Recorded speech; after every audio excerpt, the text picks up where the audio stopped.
الحمد لله الحمد لله نحمده ونستعينه ونستغفره ونعوذ بالله من شرور أنفسنا ومن سيئات أعمالنا من يهد الله فلا مضل له ومن يضلل فلا هادي له ونشهد أن لا إله إلا الله وحده لا شريك له ونشهد أن سيدنا وحبيبنا ومولانا محمدا عبده ورسوله الذي أرسله بالحق بشيرا ونذيرا وداعيا إلى الله بإذنه وسراجا منيرا فقد قال الله تعالى في كلامه المجيد وفرقانه الحميد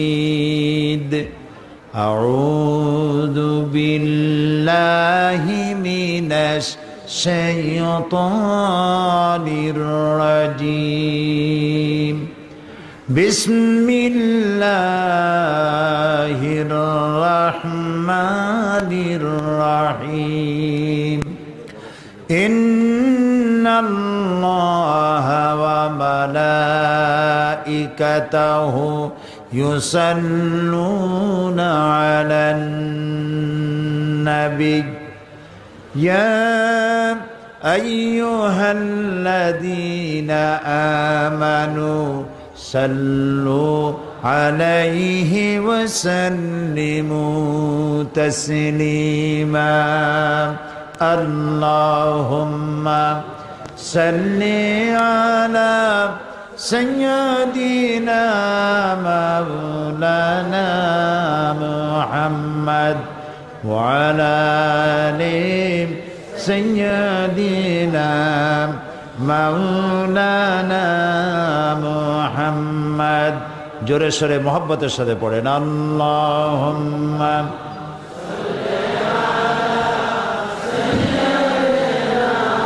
مولانا محمد وعلى آل سيدنا مولانا محمد بلغ العلا بكماله كشف الدجى بجماله حسنت جميع خصاله صلوا عليه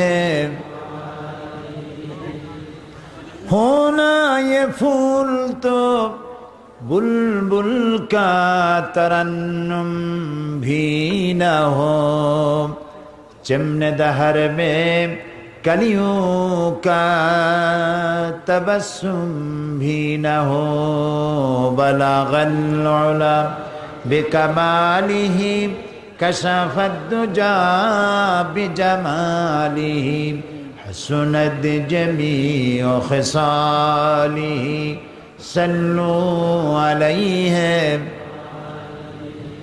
नसीमा जानिबे बतहा गुजर कुन ज़हवालम मुहम्मद रा खबर कुन बलगल उला बिकमालिही कशफद दुजा बिजमालिही हसनत जमीअ खिसालिही सल्लू अलैहि বগুড়া তাফসীর মাহফিল বাস্তবায়ন কমিটি কর্তৃক আয়োজিত 3 দিন ব্যাপী তাফসীর কোরআন মাহফিলের আজকের এই দ্বিতীয় দিবসে সম্মানিত সভাপতি বিশেষ অতিথি মহান জাতীয় সংসদের মাননীয় সংসদ সদস্য হযরত মাওলানা আব্দুল আজিজ সাহেব हज़रात उलमाए किराम, সম্মানিত বগুড়াবাসী ভাইয়েরা, পর্দার আড়ালের মা এবং বোনেরা, আসসালামু আলাইকুম ওয়া রাহমাতুল্লাহি ওয়া বারাকাতুহু। মহান আল্লাহ তাবারক ওয়া তাআলার দরবারে লাখো কোটি শুকর আদায় করি যে মহান আল্লাহ তাআলা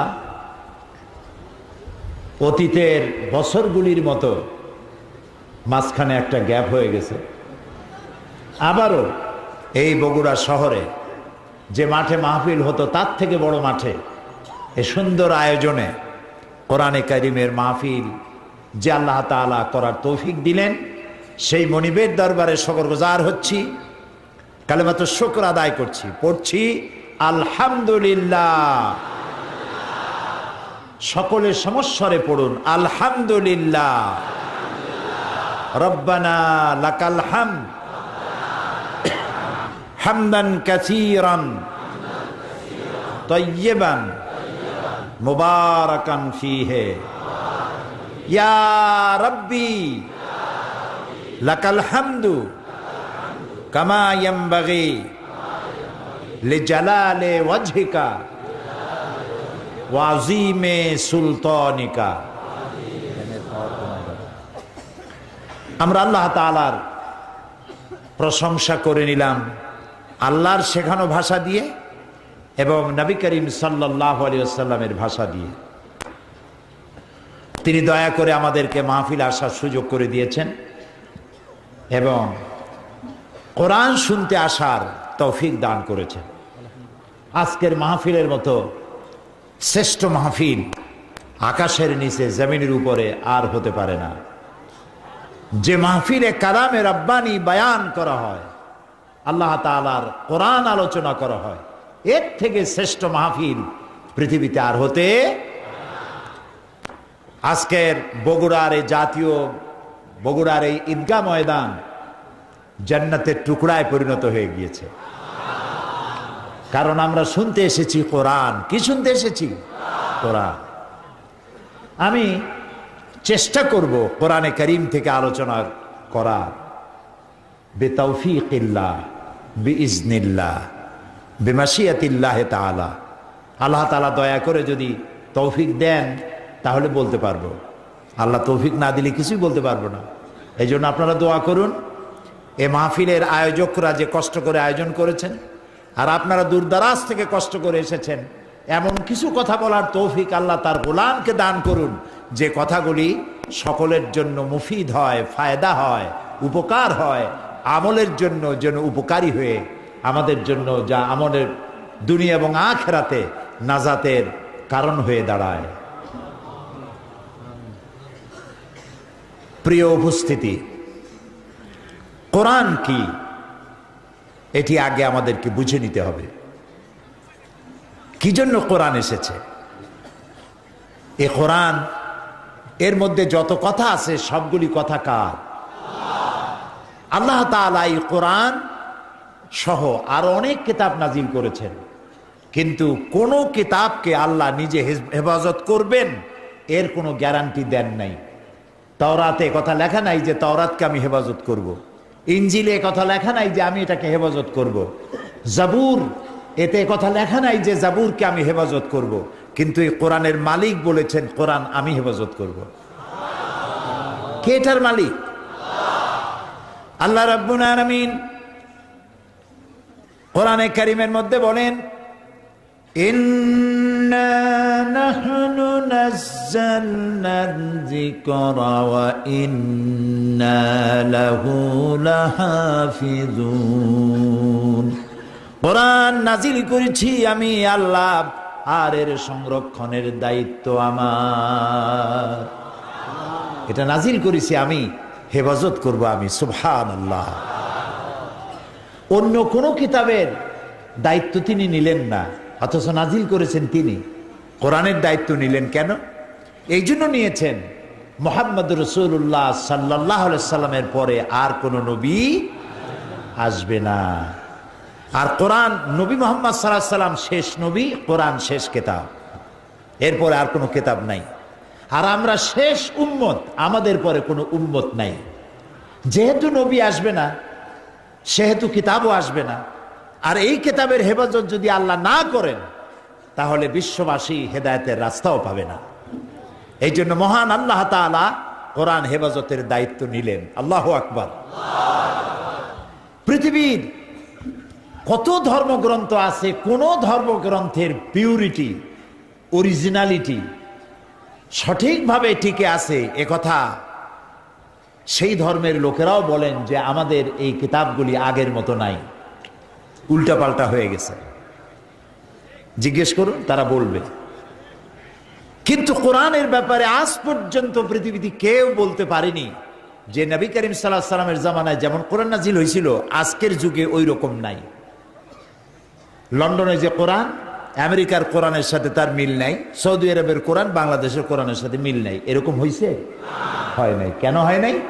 আল্লাহ হেফাজত করছে। আমার গত বছর কোরআন মিউজিয়াম দেখার একটা সুযোগ হলো। কোরআনে কারিমের একটা মিউজিয়াম আছে মসজিদে নববীতে, এটা আমার জানা ছিল না। ওখানে এক বাংলাদেশি চাকরি করেন, তিনি আমাকে টেলিফোন করে জানালেন যেখানে একটা মিউজিয়াম আছে, মিউজিয়ামের ডাইরেক্টর যিনি সৌদি, তাকে চট্টগ্রাম তাফসিরের মাহফিল দেখানো হয়েছে। উনি ওই মাহফিলের বিশাল জনতা দেখে আমাকে দেখার জন্য উদ্গ্রীব হয়ে পড়েছেন। ওই লোক আমাকে টেলিফোন করে জানালেন যে আপনি যখন হজে বা রমজানে আসবেন তখন আপনি অবশ্যই মিউজিয়াম দেখবেন এবং ডাইরেক্টরের দিল ভরা আশা যে তিনি আপনাকে দেখবেন। আমি গত বছর যখন মদিনায় গেলাম, আল্লাহ প্রত্যেক বছর রমজানে দয়া করে তারে গোলামকে প্রতি বছর রমজানে দয়া করে তিনি নেন। গতবার যখন গিয়েছি সেই ছেলে আমাকে টেলিফোন করেছে যে আজকে জোহরের পরে আপনি আমাদের এখানে আসবেন। তা আমাকে নিয়ে গেল মসজিদে নববীর দ্বিতীয় অংশ, যেটা দোতলা। সামনের অংশ তো দোতলা করার উপায় নাই, লোক যদি নাও ধরে দোতলায় মানুষ উঠবে কেমনে? কারণ নিচের তলায় শুয়ে আছেন বিশ্বনবী মুহাম্মদ রাসূলুল্লাহ সাল্লাল্লাহু আলাইহি ওয়াসাল্লাম। এই জন্য প্রথম অংশ দোতলা করা কোনো দিন হবে না। দুই পাশে এবং পেছনের দিকটা দোতলা করা হয়েছে। বিশাল মসজিদ, অন্তত 8 লক্ষ মুসলমান একসাথে নামাজ আদায় করতে পারে, এত বড় মসজিদ। বাদশাহ ফাহাদ মারা গেছেন, দিল থেকে দোয়া আসে, আল্লাহ তোমার ঘর এবং মসজিদে নববী এমন সুন্দর করে যে সাজালো, তার জীবনের সব অপরাধ মাফ করে জান্নাতুল ফেরদাউসের মেহমান তারে বানায় নাও। আমি সেখানে যাওয়ার পর ডাইরেক্টর সাহেবের সঙ্গে বুকে বুক মিলালাম। তিনি খুব খুশি হলেন, অনেক কথা বললেন। এরপরে তিনি আমাকে একটা খাস রুমের মধ্যে নিয়ে গেলেন। সেই রুমে গিয়ে আমি দেখলাম, আমাকে দেখানো হলো কোরআনে কারীম প্রথমে হাতে লেখেন।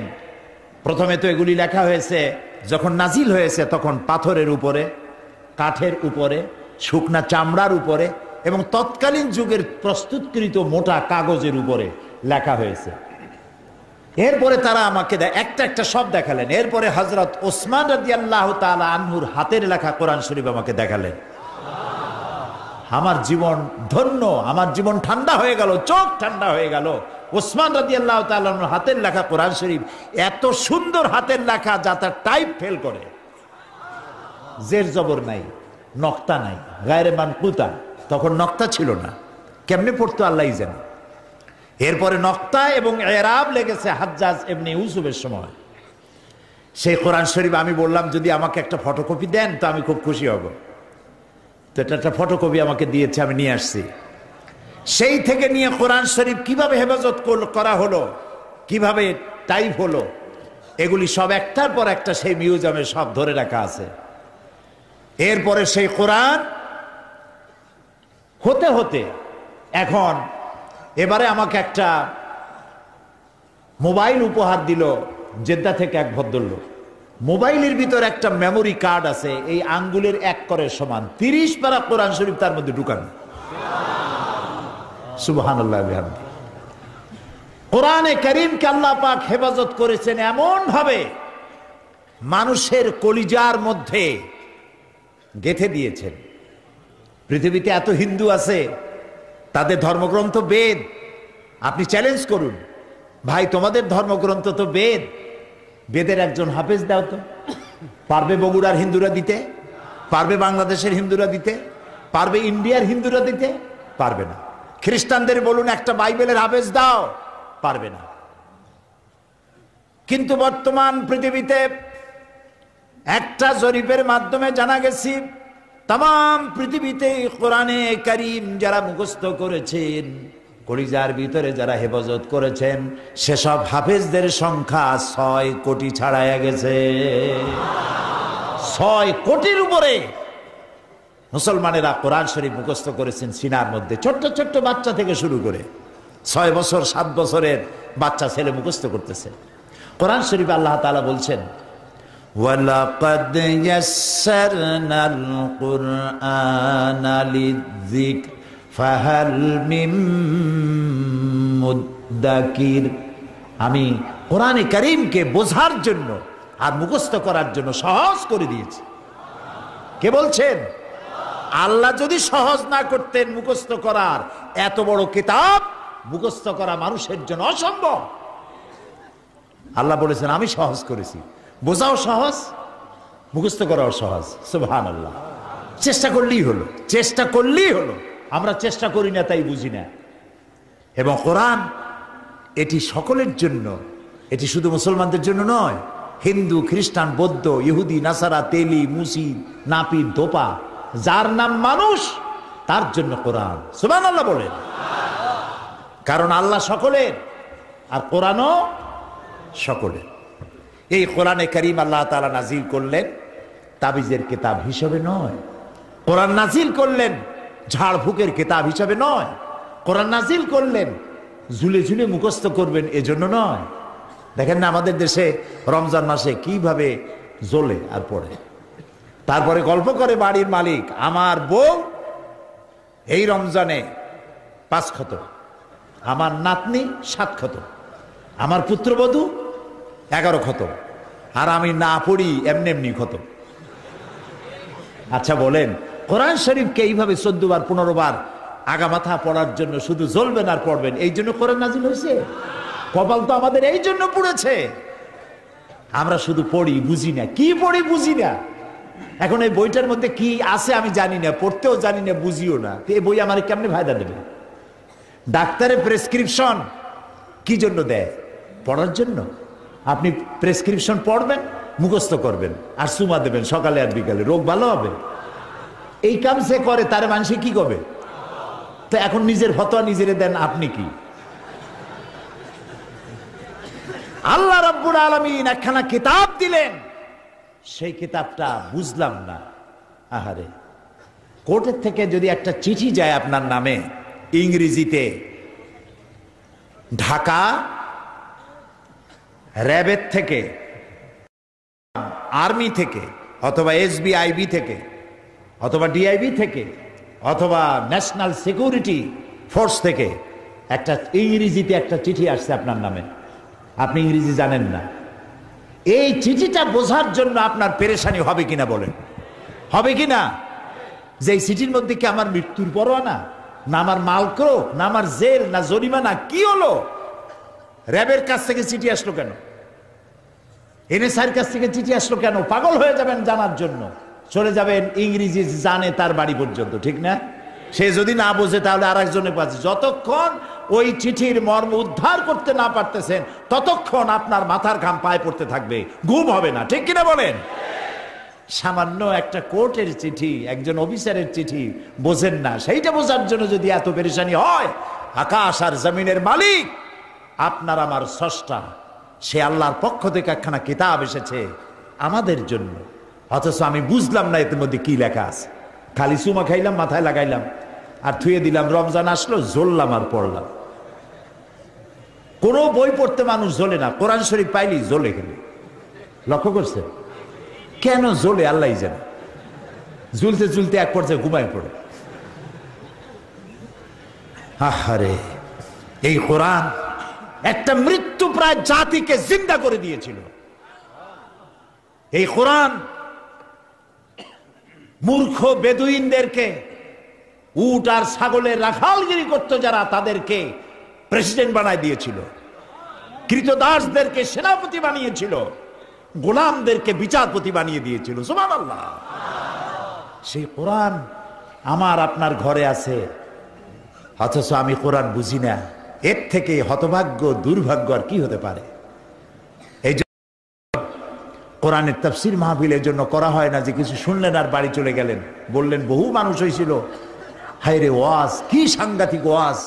লোকেরা জিজ্ঞেস করলো, ভাই কি ওয়াজ? আমি তো যাইতে পারি না, আবার একটু শোনাও না। কয় যে ভাই 2 দিন এমন শোনা শুনছি কিচ্ছু মনে নেই। এখন আপনারা বলেন এই শোনায় কোনো লাভ আছে? আমি মনে করি না যে আপনারা ওই রকম শ্রোতা। আপনারা বোদ্ধা, আপনারা সচেতন। বগুড়ার মানুষ বেশি সচেতন, সুশিক্ষিত, মার্জিত। এজন্য আমি মনে করি আপনারা বুঝতে আসেন, বুঝবেন এবং আমল করবেন। বলেন আল্লাহ যেন তৌফিক দেন, বলেন আমিন। আমি লম্বা ভূমিকা দিলে তো কথা বলতে পারবো না, সেই জন্য আমি আজকে ছোট্ট একটি আয়াত তেলাওয়াত করে আলোচনায় যাব ইনশাআল্লাহ। আল্লাহ যেন শোনার তৌফিক দেন, বলারও তৌফিক দেন, বলি আমিন। আমরা মোমেন, আমরা কি মোমেন? আমাদের দায়িত্ব কি আর মোমেন কারা? আমাদের দায়িত্ব কি আর মোমেন কারা? এই কথাগুলি আজকে আলোচনা করবো ইনশাআল্লাহ। আজকে যদি শেষ করতে পারে ভালো, না পারলে আগামীকাল ইনশাআল্লাহ। বলি ইনশাআল্লাহ। আচ্ছা, শয়তানের ওয়াসওয়াসা তেলাওয়াতের সময় অথবা কোরআন আলোচনার সময় শয়তান খুব অসন্তুষ্ট হয়। শয়তান জানে এইগুলো যদি মানুষ শোনে আর আমল করে, তাহলে আমার তো আর কোনো ডিউটি থাকবে না। এই জন্য শয়তান চায় যখন আলোচনা জমে আসে তখন বসা মানুষগুলি উঠায় দিতে। অনেক সময় তো শুনলাম, চল যে একটা সিগারেটে টান দিয়ে আসে। এই শয়তান কারে কারে উঠাবে আপনারা বসে বসে টের পাবেন।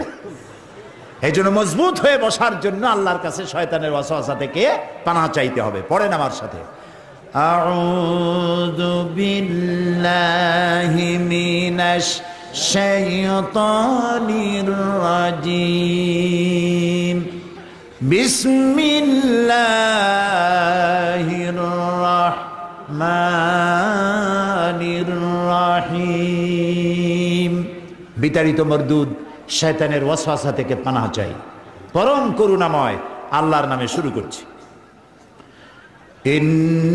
ইন্নাল্লাহা ইশতারা মিনাল মুমিনিনা আনফুসাহুম ওয়া আমওয়ালাহুম বিআন্না লাহুমুল জান্নাহ يقاتلون في سبيل الله فيقتلون ويقتلون وعدا عليه حقا في التوراة والإنجيل والقرآن ومن أوفى بعهده من الله فاستبشروا ببيعكم الذي بايعتم به وذلك هو الفوز العظيم। সূরা তওবা 111 নম্বর আয়াত। আল্লাহ তাআলা বলছেন, নিশ্চয়ই আমি মুমিনের জান এবং মালকে খরিদ করে নিয়েছি এবং বিনিময়ে তাদেরকে জান্নাত দিয়েছি। কে বলতেছেন? আল্লাহ তাআলা বলছেন, আমি আমার মুমিনের জান এবং মালকে কিনে নিয়েছি। এখন কেনা বেচা করতে হলে বিনিময় লাগে। আপনি কিছু কিনতে চাইলে বিনিময় কিছু দিতে হবে। তো আল্লাহ তাআলা বলছেন, আমি তোমার জান আর মালটা কিনে নিলাম, বিনিময় আমি তোমাকে কি দেব? জান্নাত দেব। এখন প্রশ্ন হচ্ছে, আমার জান কার? আমার মাল কার? আর আল্লাহ তাআলা বলছেন যে আমি মুমিনের জান আর মাল কিনে নিলাম।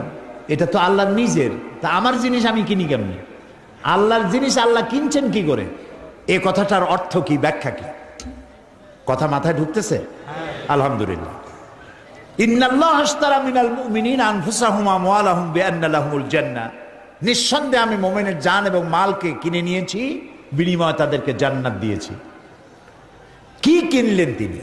তিনি কিনলেন আমার ইচ্ছাটা। এই যে আমার ভেতর একটা জান আছে, এই জানটা আমার না। কে দিয়েছেন? মালিক কে? আল্লাহ তাআলা। কিন্তু আপনি আত্মহত্যা করতে পারবেন না। এটা যদি আমার বলি, এটা যদি আমার হতো, তাহলে আত্মহত্যা করা জায়েজ ছিল। আপনি আত্মহত্যা করতে পারবেন না। যদি কেউ আত্মহত্যা করে জাহান্নামে যাবে। কোথায় যাবে? জাহান্নাম। যেহেতু এটা তোমার অধিকার নাই, তোমার আত্মাকে হত্যা করার কোনো অধিকার তোমাকে দেওয়া হয় নাই, এটি আল্লাহ। আর মাল, সেটি আল্লাহ তোমার কাছে কিছুদিনের জন্য আমানত রেখেছেন। মূলত সমস্ত সম্পদের মালিক লিল্লাহি মা ফিস সামাওয়াতি ওয়া মা ফিল আরদ, আসমান এবং জমিনের একচ্ছত্র মালিকানা কার? কিন্তু আমি বলতে পারবো জমিনটা আমার, বাড়িটা আমার, বলতে পারবো, কিন্তু এটার চিরস্থায়ী মালিক আমি নই, এটি আমার কাছে আমানত রাখা হয়েছে। যেমন এই বগুড়া শহরে আপনার একটা বাড়ি আছে, বাড়িটা আপনার দাবি করতে পারেন, কিন্তু গভর্নমেন্ট যদি ইচ্ছে করে আপনার বাড়ি অধিগ্রহণ করে ওখান থেকে রাস্তা নিয়ে যেতে পারে। মূলত মালিক গভর্নমেন্ট, আপনি কিনে আপনি বাড়ি করছেন, কিন্তু গভর্নমেন্টের এখতিয়ার আছে আপনার বাড়ি অধিগ্রহণ করে সেখানে রাস্তা করা বা অন্য কিছু করার এখতিয়ার তার আছে। আমাকে আপনাকে যে মাল দেওয়া হয়েছে, মালের মূল মালিক কে? আল্লাহ তাআলা। সুতরাং আমার কাছে দায়িত্বটা কি? আল্লাহ কিনলেনটা কি? আল্লাহর জিনিস আল্লাহ যে কিনলেন, কি জিনিসটা? কি জিনিসটা? হচ্ছে জান খরচ করার ইচ্ছা, মাল খরচ করার ইচ্ছাটা আল্লাহ কিনে নিয়েছেন। আপনি যেখানে খুশি সেখানে আপনার জান খরচ করতে পারবেন না। আপনি এমন কোন জায়গায় জীবন দিতে পারবেন না যে কাজে আল্লাহ তাআলা রাজি নাই, সেখানে আপনি আপনার জীবন দিতে পারেন না, আপনার শ্রম দিতে পারেন না। এমন কোন জায়গায় আপনার মাল খরচ করতে পারেন না যেখানে আল্লাহ তাআলা রাজি নন। এই ইচ্ছাটা আল্লাহ খরিদ করে নিয়েছেন। আমাদের দেশে মানুষ যখন মারা যায় তখন কবরে রেখে বলে কি? কবরে রেখে বিসমিল্লাহ আলা মিল্লাতে রাসূলিল্লাহ, আর কবরের উপরে মাটি দিয়ে তো বলে মিনহা খালাকনাকুম ওয়া ফিহা নুঈদুকুম। পড়েন মিনহা খালাকনাকুম ওয়া ফিহা নুঈদুকুম ওয়া মিনহা নুখরিজুকুম তারাতান উখরা। এই মাটি দিয়ে তোমাকে তৈরি করা হয়েছিল, এই মাটির মধ্যে তোমারে রেখে গেলাম, এই মাটির ভেতর থেকে তোমাকে আবার পুনরুত্থিত করা হবে। আর কবরের মধ্যে রাখার সময় বললাম বিসমিল্লাহ আলা মিল্লাতে রাসূলিল্লাহ, আল্লাহর নামে রসুলের দলে উঠাই দিয়ে গেলাম। কারে উঠাইলেন? একটা লাশ, মরা লাশ, তাকে উঠাই দিলেন রসুলের গাড়িতে। এখন রসুল এই লাশটাকে মিল্লাতে রসুল, আল্লাহ রসুলের দলে উঠালেন, রসুলের গাড়িতে উঠালেন। রসুল এই লাশ গ্রহণ করবেন কিনা, এবং এই মরা লাশ দিয়ে আল্লাহ করবেনটা কি, একটু ব্যাখ্যা দিলে বুঝতে পারবেন। যে ব্যক্তিকে কবরে রাখলেন, এই লোকটি যখন ছাত্র জীবন ছিল, তার ছাত্র জীবনে যত আন্দোলন করেছে, মিছিল করেছে, মিটিং করেছে, সমাবেশ করেছে, সেখানে আল্লাহ এবং ইসলামের কোনো জিনিস ছিল না। আল্লাহর জন্য করে নাই, রসুলের জন্য করে নাই, কোরআনের জন্য করে নাই। রাত ভরে দেওয়ালে লিখেছে, সেই দেওয়ালের লেখাগুলি আল্লাহর কাজে, রসুলের কাজে লাগে নাই। ছাত্র জীবন চলে গেল, সাংবাদিক হলো, রাজনীতিক হলো, যাই কিছু হলো, তার বক্তৃতা, তার বিবৃতি, কোনো কাজ, কোনো কথা আল্লাহর কাজে লাগলো না, আল্লাহর দ্বীনের জন্য লাগে নাই। তার নির্বাচন, তার ভোট, তার জীবন, তার বক্তব্য, জীবনের কোনো কাজ, কোনো কথা আল্লাহর কাজে, রসুলের কাজে লাগলো না। এবার যখন সে বুড়া হয়ে মারা গেল, তখন তার লাশটা কবরে রাখার সময় বলা হলো বিসমিল্লাহ আলা মিল্লাতে রাসূলিল্লাহ। আপনার বিবেককে জিজ্ঞেস করুন, এই বুড়া মানুষটা, বুড়া লাশটা, তার জীবনের একটা মুহূর্ত আল্লাহ রসুলের কাজে লাগে নাই, মরা লাশ দিয়ে আল্লাহ তার রসুল কি করবেন? এই জন্য আল্লাহ তাআলা বলছেন ইন্নাল্লাহ আশতারা মিনাল মুমিনিনা আনফুসাহুম ওয়া আমওয়ালাহুম বিআন্না লাহুমুল জান্নাহ। আমি তোমার জান এবং মাল খরিদ করে নিয়েছি, যেখানে সেখানে তোমার পয়সা চান্দা দিতে পারো না। একজন লোক আসলো, আমাদের নেতা বক্তৃতা করবেন, বিশাল জনসভা, নেতা আসবেন, সুতরাং তার চাঁদা দেওয়া লাগবে। আপনি চাঁদা দিতে পারেন না। যদি সেই নেতা ধর্মনিরপেক্ষ মতবাদী হয়, যদি সে ইসলাম বিরোধী হয়, তাহলে তার মঞ্চে সে বক্তৃতা করবে, সেই চাঁদা আপনি দিতে পারেন না। আপনি একজন হিন্দুকে সাহায্য করতে পারেন, যদি তার মেয়ে বিয়ে হবে, পয়সা নাই, তার ছেলে অথবা তার স্ত্রীর অসুখ হয়েছে, চিকিৎসার পয়সা নাই, আপনি সাহায্য করতে পারেন। তার বাড়িতে ছাউনি নাই, আপনি ছাউনি দিতে পারেন। মানবিক কারণে হিন্দু খ্রিস্টান হোক, যে কোনো জাতির মানবিক কারণে সাহায্য করতে পারবেন, কিন্তু তার পূজা করার জন্য, মূর্তি বানাবার জন্য আপনি সাহায্য করতে পারেন না। এটা গভর্নমেন্ট করবে, আপনি পারবেন না।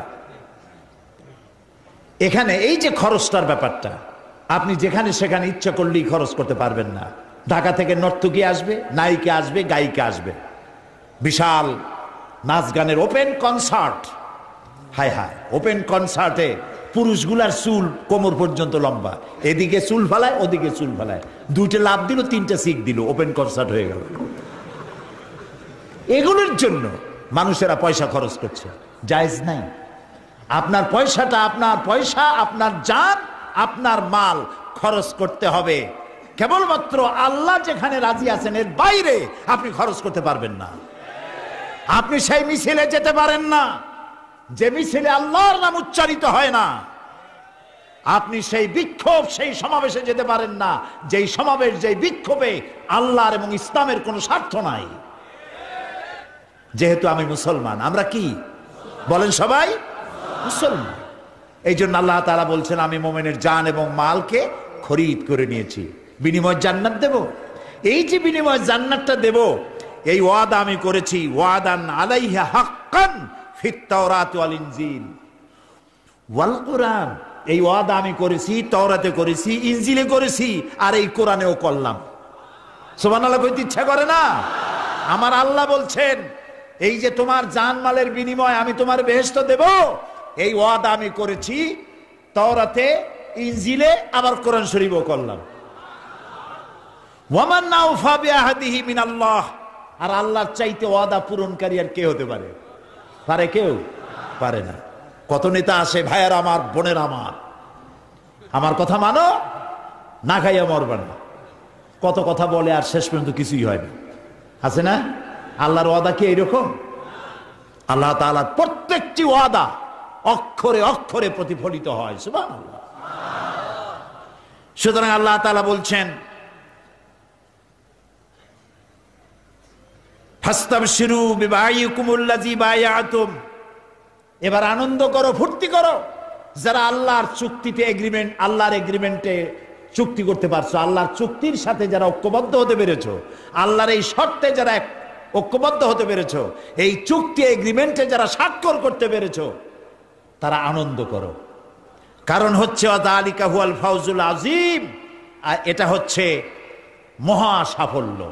আল্লাহর কথার সাথে একমত হতে পারা মুসলমানদের জীবনের সব থেকে বড় সাফল্য। সুবহানাল্লাহ। এখন এই মোমেন্ট কারা? যেই মোমেনদেরকে আল্লাহ বড় সাফল্য বলেছেন, আনন্দ করতে বলেছেন, আর জানমান কিনে নিয়েছেন, ওই মোমেনরা কারা? এবার আসুন সামনের দিকে সেই মোমেনের ব্যাখ্যায় যাই, জানতে হবে না আমাদের। 112 নম্বর আয়াত, আল্লাহ রাব্বুল আলামিন বলেন, আত-তাইবুনাল আবিদুনাল হামিদুনাস সাইহুনার রাকিউনাস সাজিদুনাল আমিরুনা বিল মারুফি ওয়ান নাহুনা আনিল মুনকারি ওয়াল হাফিজুনা লিহুদুদিল্লাহ ওয়া বাশশিরিল মুমিনিন। 112 নম্বর আয়াতে আল্লাহ তাআলা ওই মোমেনদের পরিচয় দিচ্ছেন। এই পরিচয়টা আমাদের জানা দরকার। আপনারা নিশ্চয়ই জানেন জাহান্নামের সংখ্যা কয়টা বলেন, আর জান্নাতের সংখ্যা 8টা। এখানে আল্লাহ তাআলা মোমেনের 8টা গুণ বর্ণনা করেছেন। কয়টা গুণ? 8টা শর্ত। এই 8টি শর্ত যদি কোন মোমেন পালন করতে পারে, আল্লাহর 8টি জান্নাতের দরওয়াজা তাদের জন্য খুলে যাবে। আমি সেই 8টি কোয়ালিটির কথা আপনাদের সামনে পেশ করব ইনশাআল্লাহ। 1 নম্বর, আত-তাইবুন, বারবার তওবাকারী। মুমিনের প্রথম কোয়ালিটি বারবার তওবাকারী, একবার না, বারবার তওবাকারী, প্রত্যাবর্তনকারী। তওবা মানে ফিরে আসা। ফিরে আসা কিসের থেকে ফিরে আসা? তওবা মানে বিরত থাকা, তওবা মানে ফিরে আসা। কিসের থেকে ফিরে আসা? বুদ্ধি করে কন্ত, গুনাহ থেকে ফিরে আসা। এই জন্যই তো আমি বলছি যে বগুড়ার মানুষ খুব সুশিক্ষিত, বোঝে ভালো, আলহামদুলিল্লাহ কর, বেশি না বুঝলেই হলো। সঠিকভাবে বুঝতে পারলেই আমাদের কামিয়াবি আসবে ইনশাআল্লাহ। বলেন আত-তাইবুন, বারবার তওবাকারী। নবী করিম সাল্লাল্লাহু আলাইহি ওয়াসাল্লাম তিনি বলেছেন, আমি দৈনিক 70 বার তওবা করি। তিনি বলেছেন, আমি দৈনিক 100 বার তওবা করি। এবার বলুন তো, রাসূলের জীবনে কোনো গুনাহ আছে? আসতে বললে তো আপনি বিপদে পড়বেন। রাসূলের জীবনে কোনো গুনাহ আছে? যখন তিনি নবুয়ত পান নাই, নবুয়ত পেয়েছিলেন কত বছরে? সেই 40 বছর বয়স পর্যন্ত নবুয়ত বিহীন অবস্থায় যে ছিলেন, তখন কোনো গুনাহ করছেন? নবুয়ত পাওয়ার পর তো প্রশ্নই ওঠে না।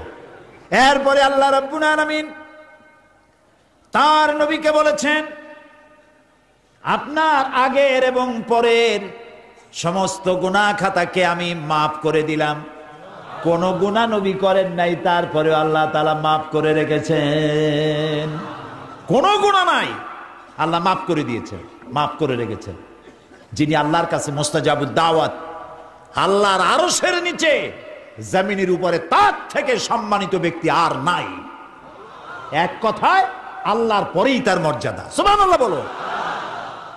সেই নবী বলছেন, আমি দৈনিক 100 বার তওবা করি। সুবহানাল্লাহ। আর প্রতি ঘন্টায় ঘন্টায় আমরা গুনাহ করি, তওবা করি না। রাসূলুল্লাহ নামাজ পড়তেন, নামাজের সালাম ফিরিয়ে বলতেন, লক্ষ্য করুন, নামাজের সালাম ফিরাইয়া 2 দিকে সালাম ফিরিয়ে বলতেন আল্লাহু আকবার। এরপরে 3 বার বলতেন আস্তাগফিরুল্লাহ, আস্তাগফিরুল্লাহ, আস্তাগফিরুল্লাহ। ইন্তেকালের 5 দিন আগের থেকে তিনি এই তওবা ইস্তেগফার বেশি করতেছিলেন। তিনি পড়তেন, বুখারী শরীফের হাদিসে এসেছে, ইন্তেকালের 5 দিন আগের থেকে খুব বেশি করে এই দোয়াটা পড়তেন, সুবহানাকা আল্লাহুম্মা বিহামদিকা নাস্তাগফিরুকা ওয়া নাতুবু ইলাইক। সুবহানাল্লাহ। নবী করিম সাল্লাল্লাহু আলাইহি ওয়াসাল্লাম বলেছেন, তওবাকারীকে আল্লাহ তাআলা ভালোবাসেন। আত-তাইবু মিনাজ যামবি কামান লা যামবা লাহু। রাসূলুল্লাহ বলছেন, যে ব্যক্তি গুনাহ থেকে তওবা করলো, সে যেন কোনো গুনাহই করে নাই। আল্লাহু আকবার। সে যেন কোনো গুনাহই করে নাই। আল্লাহ তাআলা আরো বলেছেন, যদি কেউ তওবা করে, আমি শুধু গুনাহ মাফ করি না, তার গুনাহগুলিকে, সাইয়্যাতগুলি হাসানাত দিয়ে বদলায় দেই। আমার আল্লাহ কত মহান।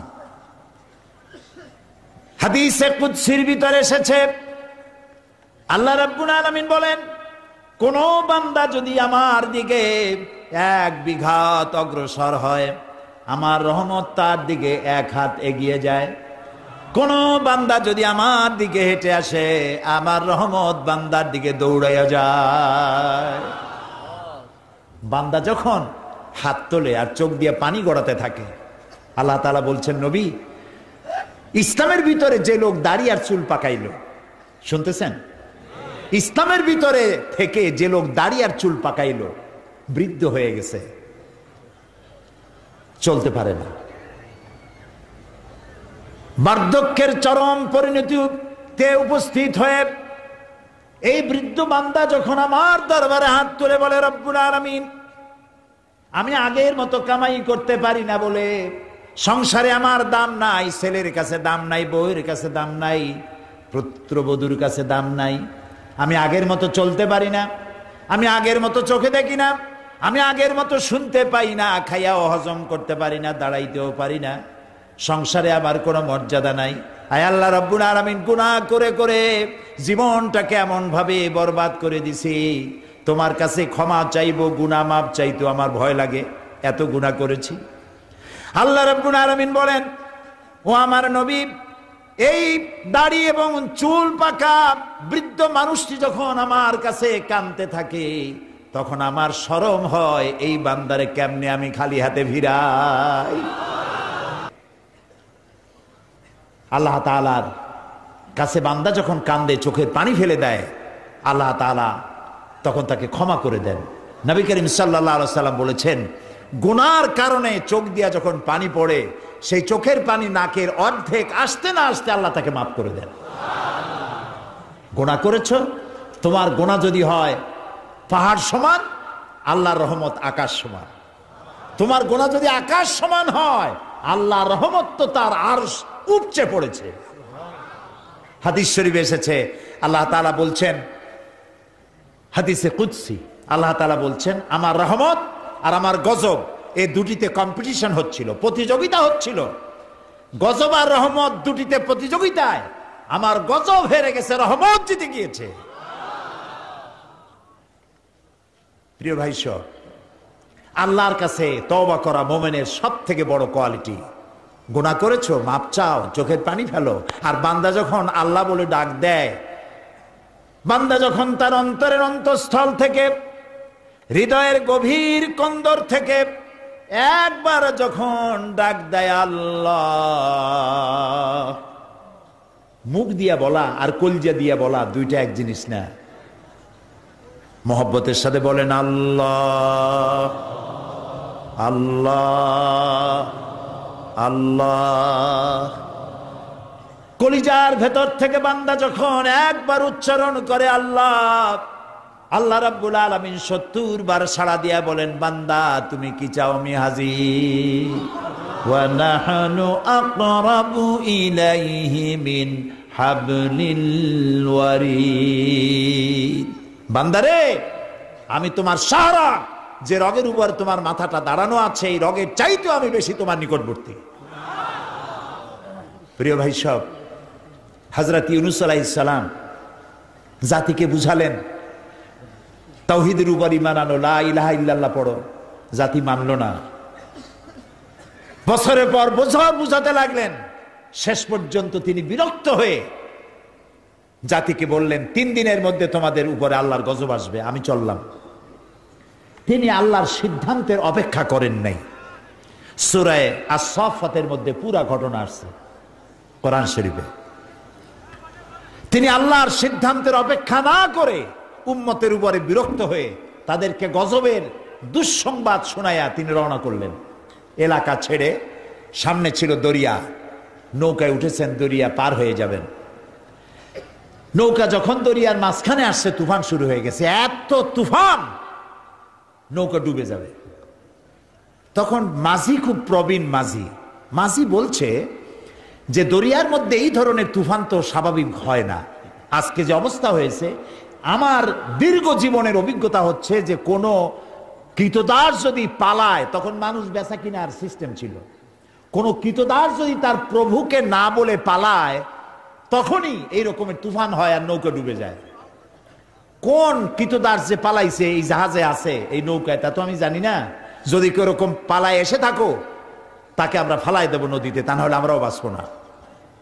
মাঝি বোঝে নাই যে সত্যি একজন প্রভুকে বলে আসেন। এখন কেউ তো স্বীকার করছে না। এই কোরআন শরীফ বলছে সূরা আস-সাফফাতের মধ্যে, তারা লটারি করলো। লটারিতে নাম উঠলো ইউনূস আলাইহিস সালামের। সকলে তার দিকে তাকাইলো, এই সুন্দর চেহারার মানুষ, তিনি তো আমাদেরকে ভালো কথা বলেন, পালায় আসার লোক তিনি না, ভুল উঠছে, আবার লটারি করো। দ্বিতীয়বার লটারিতে তার নাম উঠলো, তাও বিশ্বাস করলো না। তৃতীয়বার লটারি করলো, তৃতীয়বারে ওনার নাম উঠলো। ইউনূস আলাইহিস সালাম এবার বললেন নৌকার আরোহীদেরকে, আমি সত্যি আমার প্রভুকে বলে আসিনি, তবে আমাকে ফালায় দিতে হবে না, আমি নিজেই পড়ব। উত্তাল তরঙ্গমালায় এই বিশাল দরিয়ার মধ্যে তিনি ঝাঁপিয়ে পড়লেন। মাছ একটা রেডি ছিল, যেই না তিনি পড়লেন, মাছ তাকে গেলা শুরু করে দিল।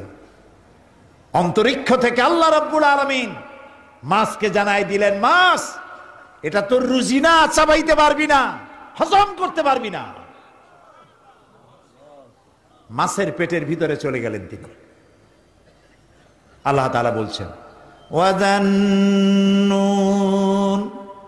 إذ ذهب مغاضبا فظن أن لن نقدر عليه فنادى في الظلمات أن لا إله إلا أنت سبحانك إني كنت من الظالمين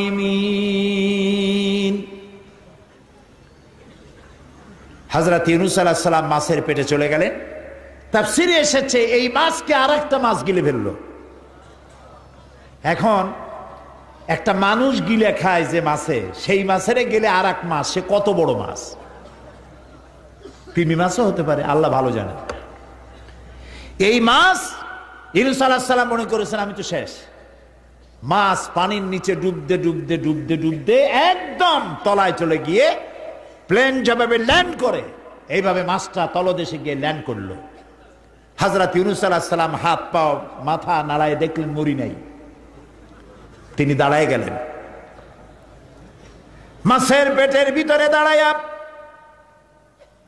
ঘোষণা করলেন ফানাদা ফিজ যুলুমাত, অন্ধকারের ভেতর থেকে তিনি চিৎকার মারলেন। যুলুমাত জমায়ে কাসির, ত্রিবিধ অন্ধকার, মাছের পেটের অন্ধকার, রাতের অন্ধকার, পানির অন্ধকার, ত্রিবিধ অন্ধকারের ভেতরে হযরত ইউনূস আলাইহিস সালাম চিৎকার মারলেন লা ইলাহা ইল্লা আনতা সুবহানাকা ইন্নী কুনতু মিনাজ জালিমিন। লা ইলাহা ইল্লা আনতা, আয় আল্লাহ তুমি ছাড়া কোনো ইলাহা নাই। সুবহানাকা, তুমি মহাপবিত্র, তোমার পবিত্রতা ঘোষণা করি। ইন্নী কুনতু মিনাজ জালিমিন, আমি তো জালিমদের অন্তর্ভুক্ত হয়ে গেছি। হযরত ইউনূস আলাইহিস সালাম মাছের পেটের ভিতরে সেজদায় পড়ে গেলেন, চোখের পানি ফেলে হযরত ইউনূস আলাইহিস সালাম বলেন রব্বুল আলামিন, আমি আজকে যেই জায়গায় তোমারে সেজদা দিয়েছি আমার জানা মতে এইরকম জায়গায় তোমারে কেউ সেজদা দেয় নাই। আয় আল্লাহ, আমি আমার অপরাধ স্বীকার করছি, তুমি আমাকে মাফ করে দাও। আল্লাহ কি শুনছিলেন? আল্লাহ কি শুনছিলেন? আল্লাহ রাব্বুল আলামিন বলেন পানির অতল তলদেশে মাছের পেটের ভিতরে হযরত ইউনূস আলাইহিস সালামের এই চিৎকার পানির ভিতরে কেউ শোনে নাই, অন্তরিক্ষের কেউ শোনে নাই। আল্লাহ পাক বলেন আমি আরশের মালিক আল্লাহ রাব্বুল আলামিন শুনেছি। আমি জবাব দিলাম ফাস্তাজাবনা লাহু ওয়া নাজ্জাইনাহু মিনাল গাম্মি ওয়া কাযালিকা নুজিল মুমিনিন। আমি ডাকের সাড়া দিলাম, আমি ইউনূস আলাইহিস সালামকে বাঁচাই দিলাম। মাছের পেটের ভিতরে যন্ত্রণা শুরু হয়ে গেল, পেট ব্যথা।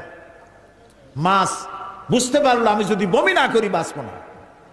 মাছ ভেসে উঠল এবং কেনারায় চলে গেল। মাছ বমি করে ইউনূস আলাইহিস সালামকে ছেড়ে দিল। মাছও বাঁচলো, ইউনূস আলাইহিস সালামও বাঁচলেন। তাফসীরের ভিতরে এসছে কোন কোন মুফাসসির লিখেছেন 3 দিন ছিলেন মাছের পেটে, কোন কোন মুফাসসির লিখেছেন 40 দিন ছিলেন। মাছের পেট থেকে যখন তিনি বেরোলেন, মাছের পেটে থাকার কারণে আর গেলার সময় দাঁতের যেসব আঁচড় লেগেছে গায়ে, তাতে করে চামড়া ছিঁড়ে গিয়েছে শরীরের। দীর্ঘদিন মাছের পেটে থাকার কারণে শরীরে ঘা হয়ে গেছে, বমি করে দিল। সূরা আস-সাফফাতের মধ্যে আল্লাহ তাআলা বলছেন আমি ইউনূস আলাইহিস সালামের যেখানে বমি করলো ওইখানে একটা কদু গাছ উঠাই দিলাম। কদু গাছ বড় হয়ে গেল। কদু গাছ কেন? এই জন্য শরীরে ঘা থাকলে সেখানে মাছি পড়ে, পোকা পড়ে। মাছি এবং পোকা মাকড় যাতে না পড়ে সেই জন্য এমন এক গাছ দিলেন যে গাছের পাতায় মাছি বা পোকা মাকড় কখনো পড়ে না। আপনারা খুঁজে দেখেন।